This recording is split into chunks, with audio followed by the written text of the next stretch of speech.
Hi mga kalab! Ako po pala si Ulysses, ang bayot nga kiat pero dili iga. Ako din si Francis, ang gwapo pero dioso. And we are the Family Love Team. Kung bago ka pa lang sa aming channel, Don't forget to subscribe. so ngayon ayan dito kami sa aming bahay, Yes. sa fish pond. At then syempre, ngayon mga kalab ay pupunta kami ngayon doon sa aming bahay na pinapagawa. Yes. Actually mga kalab, ngayon ay hindi kami magpapamboat mga kalab para makapunta doon sa aming bahay. Ngayon ay maglalakad ho kami papunta doon sa labas. At pagkatapos, pag nakalabas na tayo, ay punta tayo doon sa bahay ni Mama Bino. Oo. Dahil manghihiram kami ng motor. Ayan, everyday ho kami pinapahiram ni Mama Inday at ni Papa Buboy. So, thank you dahil pinahiram, di ba? Napaka-supportive talaga ng Yes. Mama at Papa ko. So, thank you Lord dahil binigyan mo po ako ng Mama at Papa. Ayan. So, ngayon mga kalab, lalabas na po tayo kasi maglalakad pa po tayo ng mga 30 minutes ata or 25 minutes ganun.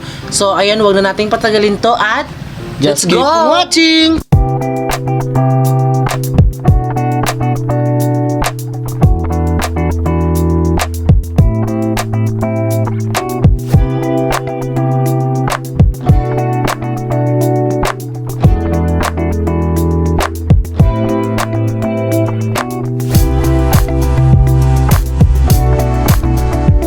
Tignan niyo po yung kanilang tilapia mga kalab, di ba? Ang lalaki na.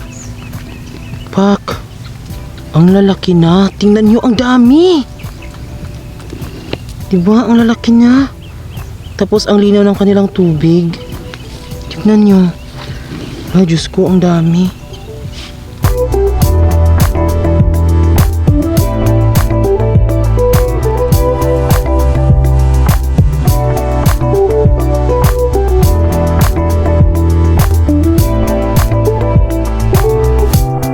So ayan mga kalab, nakalabas na po kami at ngayon ay sasakay naman tayo ng tricycle para punta tayo doon sa bahay ni Mama para makapanghiram na tayo ng motor.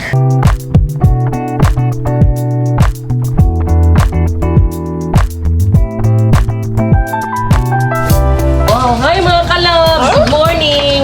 So ayun mga kalab, dahil nakarating na kami, so ito yung gagamitin namin motor mga kalab. So kanilang Mama Inday pala tong motor. So Ito ito yung service namin kabali. Bro. Yes.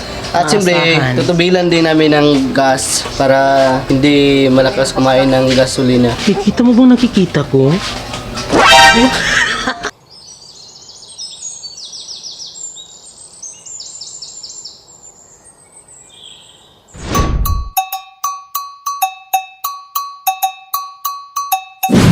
So yun mga kalab, dahil nandito na tayo sa bahay natin na pinapagawa, so pasok na tayo para makita natin kung anong ginagawa nila, kung meron na ba silang natapos at so basta makikita natin. Tara! So ayan mga kalab, bago tayo aalis mga kalab ay tingnan nyo muna yung natapos nila sa umagang ito. At syempre napansin natin na meron na siyang nakaharang talaga sa may bridging. Harapan. Ayan, tingnan nyo mga kalab. Ayan.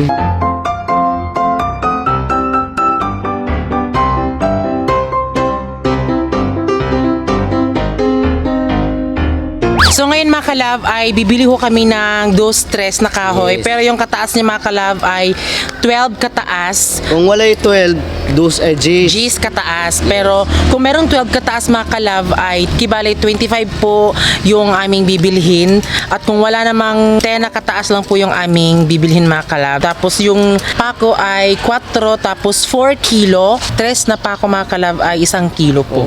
So sana meron kasi diba yung binili namin na kahoy mga kalab ay doon kasi sa Kabadbaran kasi andun kasi lahat. Pero ewan ko lang ho dito sa Magallanes kung meron nga ba. So punta na lang ho tayo doon. Itatry na lang natin diba. Kasi kapag wala talaga parang mapaano talaga kami doon sa Kabadbaran talaga na pumunta. Milit na lang talaga tayo. Diba? So dito na lang kami bibili mga kalab kasi apiki na kasi yung oras ngayon mga kalab. So parang hindi na siya maano. So kailangan na. Tapos ngayon lang kasi nagsabi si Kuya Gabriel na kailangan na bumili ng ibang mga kahoy para mas magamit, diba? So ayan, let's go po.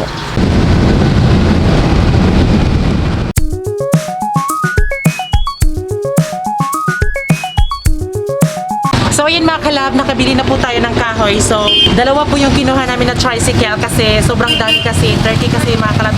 Ang nabili namin ay 10 kataas pero ano siya mga kalab, 30 kibali siya lahat. So ito, ayan. So ngayon mga kalab, pupunta na natin doon sa bahay natin para matrabaho na po.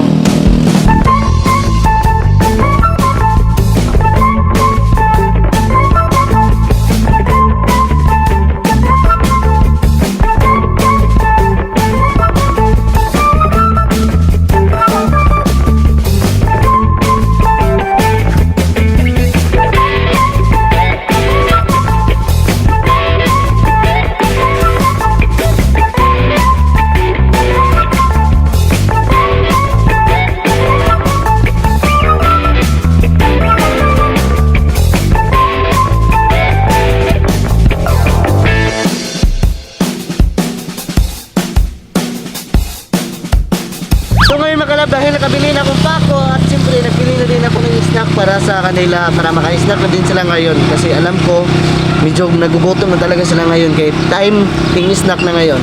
Parang ang ganda ng pagka-packaging niya bisa pako. Parang himala. Pako yan? Oh, pako yan. Himala. Ah, ang ganda oh.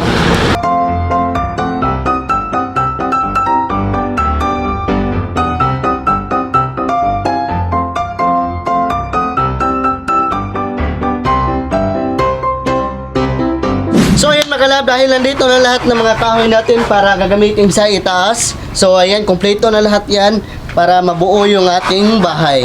Bahay sire. Ngayon ay mag-snack muna sila para may laman yung tiyan nila. Para ganado yung pagtatrabaho nila. Para tuloy-tuloy yung pagtrabaho nila. Yun lang.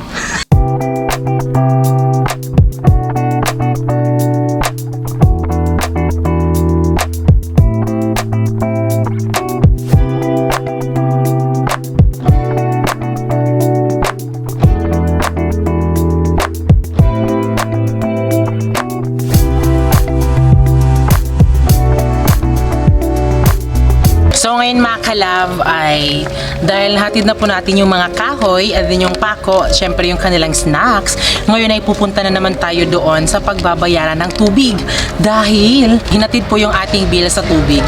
At din syempre, ayan mga kalab, sobrang liit lang, 150, ayan. So yan mga kalaban, dito na tayo sa pagbabayaran ng tubig dahil mainit na, so pasok na tayo.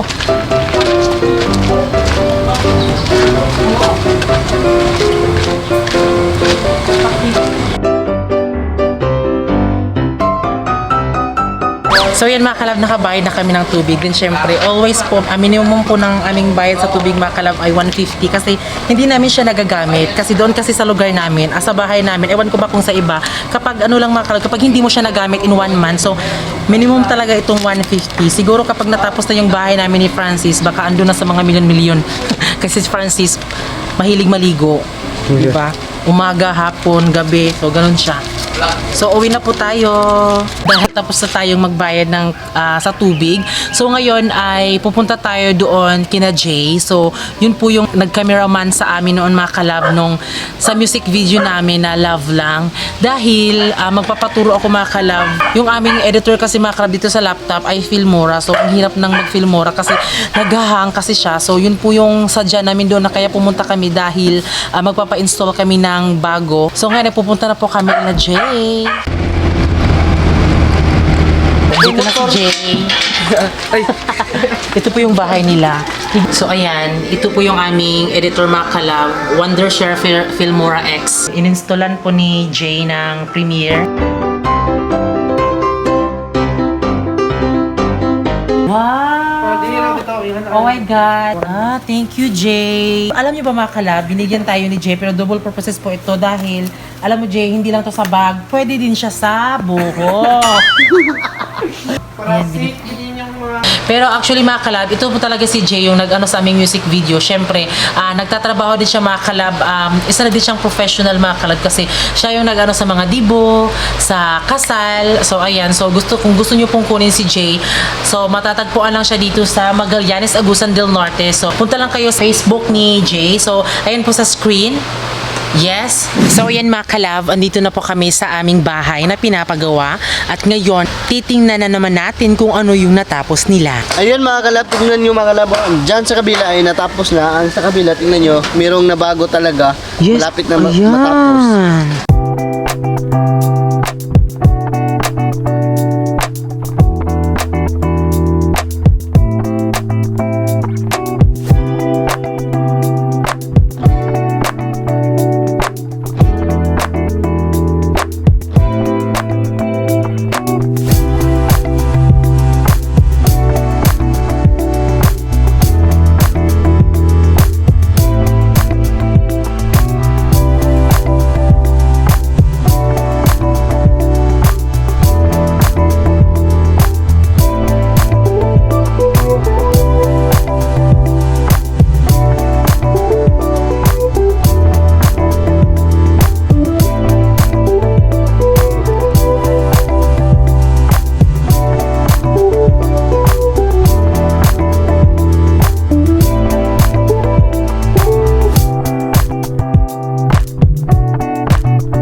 mga kalab, sa hapon na ito, ang natapos nila mga kalab ay andoon na mga kalab, di ba? Oh. Tapos dito mga kalab ay tapos na siyang nilagyan na pangkapi talaga sa ating color roof mga kalab. So ayan, hindi ko akalain na sobrang bilis talaga. Din syempre nung binilhan namin ng kahoy doon, sabi niya kung bakit ang bilis lang daw, di ba? Kasi kahapon lang kami bumili ng kahoy tapos bili na naman kami. Kaya yun, napamangha siya dahil sobrang bilis daw ng pagpapanday dito sa aming bahay. So yan mga kalab, good evening. Ayan, so sa araw na ito po mga kalab ay natapos na din sa wakas ang paglagay po ng mga bridging sa ating bahay mga kalab. So yan po ay ang wood trusses. Ayan, so kahit na wood trusses lang yun mga kalab ay sobrang bongga na po yun, di ba? Yes. Kasi alam ko kapag nakita nyo po yung bahay namin, hindi man yung bahay namin na sobrang malaki pero matatatak talaga sa isip nyo na ito yung couple na nagsisikap talaga at hindi sila makasarili sa kanilang isa't isa, di ba? Kasi kami ni Francis, mga pangarap namin ay ginawa talaga namin yun dahil sa aming dalawa.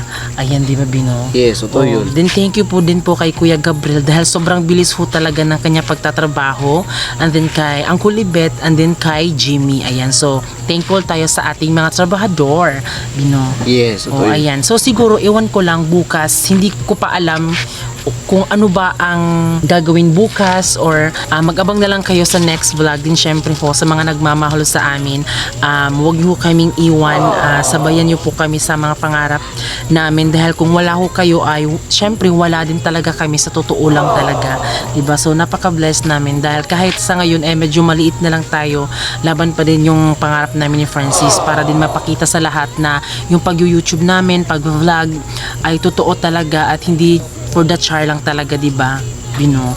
So thank you sa lahat po ng nanood. Pero bago ang lahat ay shoutout muna ako sa ating mga kalab fans na si GM Vlog TV, Simply Living Family Buhay Bundok, Maribel Desierdo, Sherlyn Agan, Rodela Mostina Varosa, Jordan Romero, Monalesa V, Alejandri Versosa, John Romel Bautista BSOA 3B, Kakashi 0119, Mars Inuts, Emilio Esparas, Tiang Vlog, Norman Amis, Alan Tan, Lucela Cabunada, Rubilin Martizano, Danica Lalican, at kay DB Rodrigo. Ayan. So, thank you very much po sa lahat ng alam niyo ba yung feeling mga kalab na kahit hindi pa natapos yung bahay namin ni Francis, sobrang ang hirap talaga magpatayo ng bahay, lalong-lalo na mga kalab. Madami kang kailangan gastusin, di ba, sa bahay mo. Hindi siya basta-basta. Kaya kung magpapatayo ka ng bahay, dapat within heart talaga, Yes. di ba? Kasi hindi natin Dapat alam kung ano yung mangyayari. Marami kang pira, sobra-sobra. Oo nga. Kung wala kang pira ay, kung masurt ka sa pira mga kalab ay mahirapan ka. Yes, kaya sa mga balak magkabahay dyan, mag-ipon lang ho talaga muna kayo para tuloy-tuloy po yung pagproseso talaga sa bahay nyo. Yes. Laban lang tayo mga kalab hanggang sa matapos yung bahay natin. Alam ko na lahat sa inyo ay nandyan at sana kung pwede lang talaga na kayong lahat ay pumunta sa bahay namin kapag blessings, punta talaga kayo dito. Kaso di ba sa may pandemic, syempre inaalagaan din namin yung aming sarili. Yes.